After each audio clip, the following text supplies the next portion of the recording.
people still don't understand is that this high inflation environment is here to stay, because there's absolutely nothing the Fed is capable of doing about it.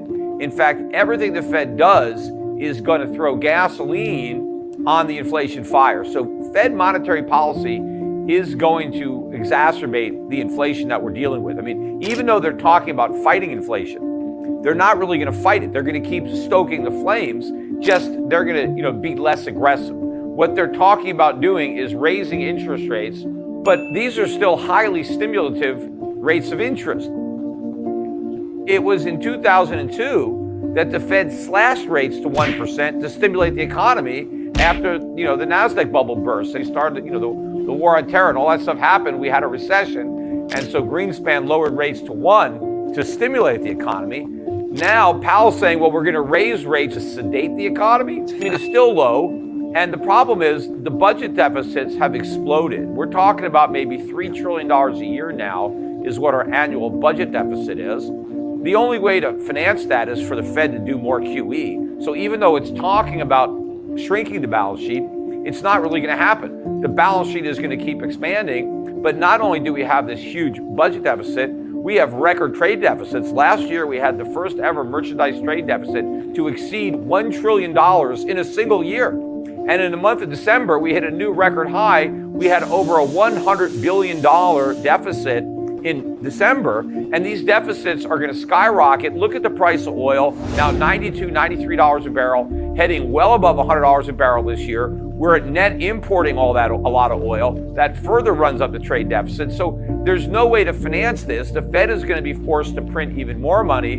So while it's pretending it's going to take the punch bowl away, it's going to continue to spike it, but it's not going to be enough to sustain the asset bubble. So the change in monetary policy is a significant enough shift to prick the bubble in tech stocks and momentum stocks, but it's not big enough to slow down inflation. So we're going to have stagflation, we're going to have a weakening economy, rising inflation, and that is a very different investment landscape than the one investors have been used to over the past 10, 20 years. The manufacturers are going to have to pass on those higher costs to their customers because they have to operate at a profit. So at a minimum, they have to pass on the costs, but what they end up doing is actually passing on more than the cost, because you have to find a new equilibrium, because every time the company raises prices, it does lose some buyers on the margin, because we're all sensitive to price. I mean, if we weren't sensitive, the companies would just jack the prices even higher. The reason that there's a lid on prices is because companies are looking for the optimal price where they can sell the most amount of stuff and make the most amount of money. And so as you raise prices, you start losing some of your customers. So there's a sweet spot where you can have the maximum amount of profit. Well, that all changes when your costs go up. So when their costs go up, they have to find a new equilibrium where they can maximize their profits.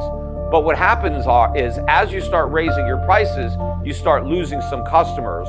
And so now you have fewer customers to try to average out all your fixed costs. So the new equilibrium price where you can maximize your profits ends up being even higher than just the increase of costs, because you have to make up for the loss of customers.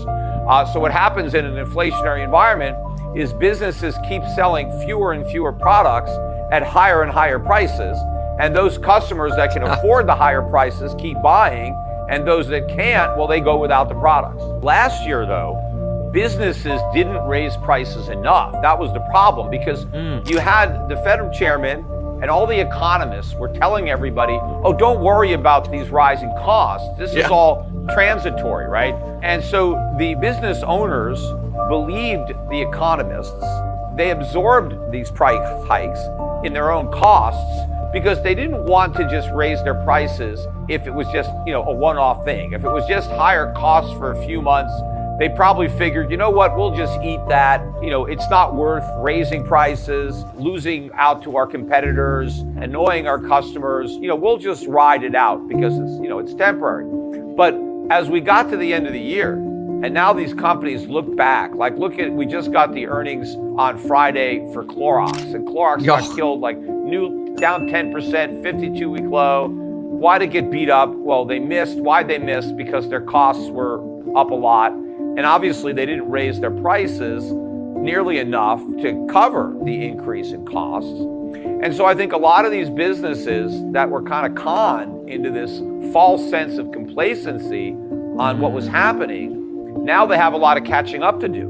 Not only do they have to get ahead of the curve for 2022 and start factoring in rising costs for 2022, but they got to catch up for all the lost ground from 2021. So they have to raise prices a lot. And that's one of the reasons I've been saying that rather than 2022 CPI number coming down from the 7% we got last year, 2022 is probably going to be higher. You're going to go maybe from 7% to 10%. First of all, wages are rising. The problem is they're not rising as much as prices, so people are running out of ammo. But some people are not buying stuff. Look what's happened recently to car sales. I mean, car prices have gone way up, and so car sales are coming down. I mean, people are buying fewer cars.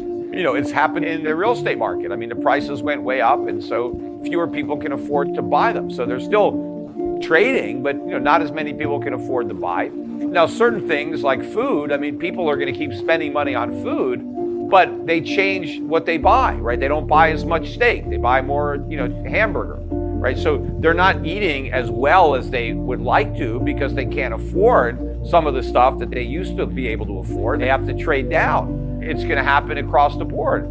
People are going to buy cheaper stuff or less things. And it's probably already happening. It's just going to happen more as the inflation gets worse.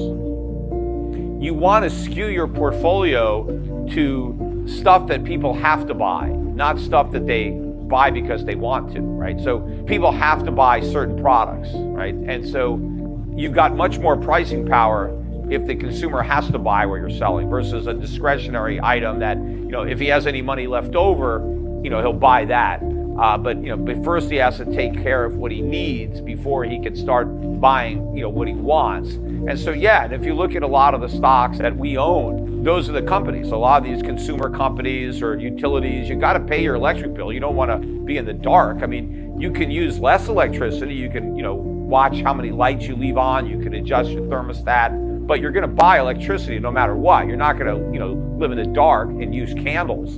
So these companies are still going to sell. Energy, right? Your gasoline. People are still going to drive cars. They may not drive as often, but they're still going to drive. Maybe they're not going to take a long vacation, or maybe they'll carpool, but you're still going to buy gas. So these oil companies are still going to make money. But you buy these things that people are going to keep buying, and you can raise your prices. Your costs go up, you raise your prices, and you can stay ahead and you can pay dividends. And absolutely, you have to be in companies that have a lot of pricing power.